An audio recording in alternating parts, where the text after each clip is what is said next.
This is Shreddie Mercury, and I'm hanging out with electronicmidwest.com. My name's Jonathan Kane. I go by Shreddie Mercury, and I produce electronic music. I've been doing it for about 1.5 years now, and I recently won the Spectrum, the Zed's Spectrum Remix Contest, and that was really the kind of sort of tipping point, I guess, for why people started caring about me.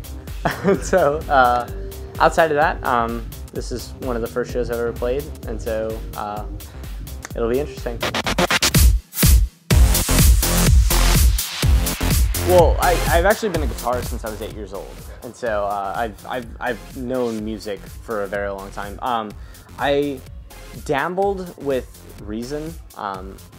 I guess it was winter, like early winter of 2011, and that was when I was like, I want to make electronic music. Like this is awesome. But then I had my laptop at the time crash, and so I was just like, well, all right, I'm done with this. And then last summer, actually, I was like, oh, well, let's try to pick it back up again. So I actually picked up a copy of Ableton, and I was unemployed at the time. And so I basically just spent all my time doing that. I recently, or not recently, I played in a hardcore band, actually, up until about last summer-ish. And so, so a lot of like Refused and like, kind of that sort of hardcore stuff. And then also, I mean, EDM-wise, I've always been a fan of Justice and Daft Punk, and that was really what got me into it. I went and saw Excision, and so I saw him, and Lucky Date was really who I planned on seeing. That was the first like real electronic show that I'd ever been to. And then I got to open for Major Lazer, and that was so fun. That was super fun. I had a great time. Like, Fosterdamus was the touring support, and so I got really spoiled with that first show. Honestly, I had a buddy of mine who really liked my music, and this was before like the Spectrum contest or anything like that. And so he was an intern at the Blue Note, which was the venue that they played, and he kind of put in a good word for me. And the owner of the Blue Note, Pete, I guess, was a fan of my music and thought it would be a good fit, and so I was able to have an opening slot there. And so, yeah, I didn't play for very long, but I was so appreciative of being able to just play that night.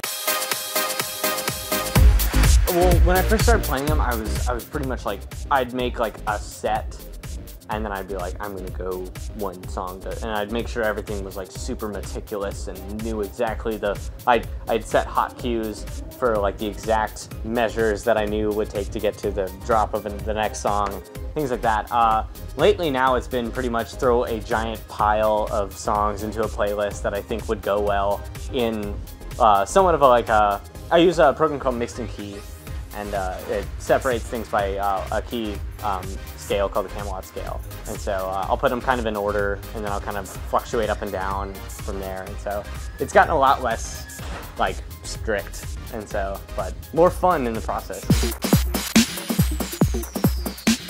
I've always been a very big fan of Zed. The first time I heard him was when he made his Scary Monsters remix. And I was like, wow, like it's dance music, and it's aggressive, but it's also super musical as well. And like I could tell he had like a musical background, and that was what really like inspired me, at least, to make stuff not so much based on sound design as much as musicality. And so I've always been a really big fan of him. And so and then occasionally I would check the Beatport Play page just to see, like, because I really like doing remixes. They're actually, to me, more fun than originals. And so, because I have those vocals there.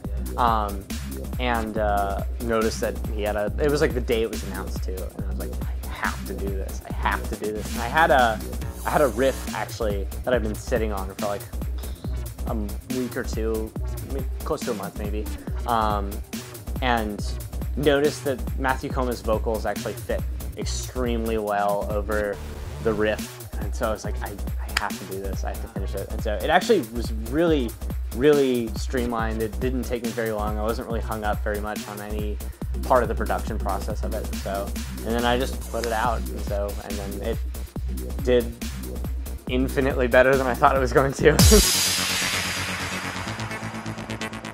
Yeah, I have 2 fully done originals right now. One of which is getting vocal work done. The other one may get vocal work done.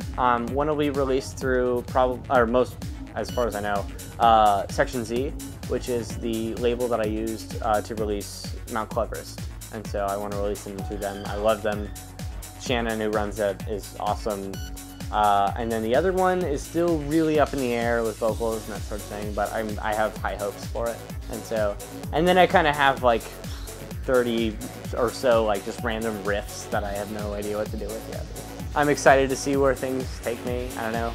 A month ago, I didn't know I was going to be here, and so like, you know, I've been living on kind of a week by week.